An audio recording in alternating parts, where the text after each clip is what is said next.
Long ago, in a land where baobab trees touched the clouds and the river sank to the moon, there lived a little rabbit named Zomo.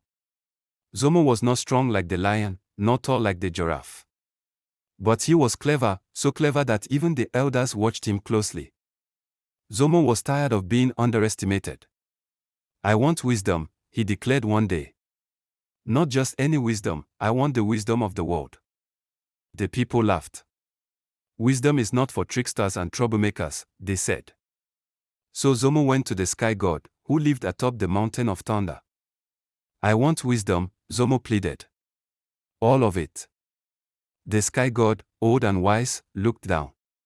"Wisdom must be earned," he said. "Bring me 3 impossible gifts, and it shall be yours." Zomo's ears twitched. "What are they?" The sky god thundered. "The milk of a wild cow that has never been touched by rope or man, the whiskers of a dangerous leopard that prowls only at midnight, the scales of the great fish that lives in the deepest lake. Bring these," the sky god said, "and wisdom shall be yours." Zomo bowed. "I return before the moon turns twice."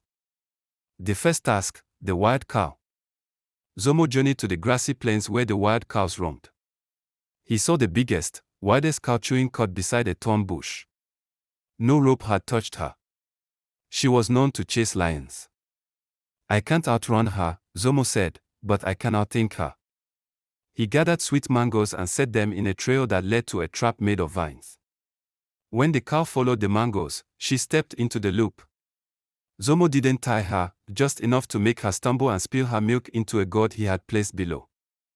As she stomped away in rage, Zomo smiled, holding the gourd high. One down. The second task, the leopard's whiskers. At midnight, Zomo crept through the jungle. He knew the leopard hunted silently and swiftly. He coated himself in honey and rolled in leaves to mask his scent. Then he placed a mirror near a tree and played a flute he had carved from reed. The leopard, curious about the sound and the strange scent, approached and paused to admire its reflection. It rubbed against the mirror. Zomo, hiding above in the tree, reached down quietly and snipped a single whisker. The leopard growled. Zomo dropped a bag of meat as a distraction and fled. 2 down, he gasped, panting. The final task, the fish's scales. At the deepest lake, Zomo built a raft of gourds and floated to the middle. He had heard the great fish only surfaced when thunder rolled. So Zomo clapped and beat his drum, mimicking thunder. The fish rose, huge, with eyes like the moon. It opened its mouth, ready to swallow Zomo whole. But Zomo threw a calabash full of hot pepper powder into the water. The fish roared, rolled, and flipped, and a few shiny scales fluttered to the surface. Zomo scooped them quickly and paddled back, returned to the sky god. Zomo climbed the mountain of thunder once more and laid the 3 gifts before the sky god. The sky god nodded. "You have done what none have dared. For your cunning and bravery, you shall have wisdom." The sky rumbled and a bright light surrounded Zomo. But when the light faded, Zomo blinked. "I don't feel different," he said. The sky god laughed. "Oh, Zomo. Wisdom is not about knowing everything.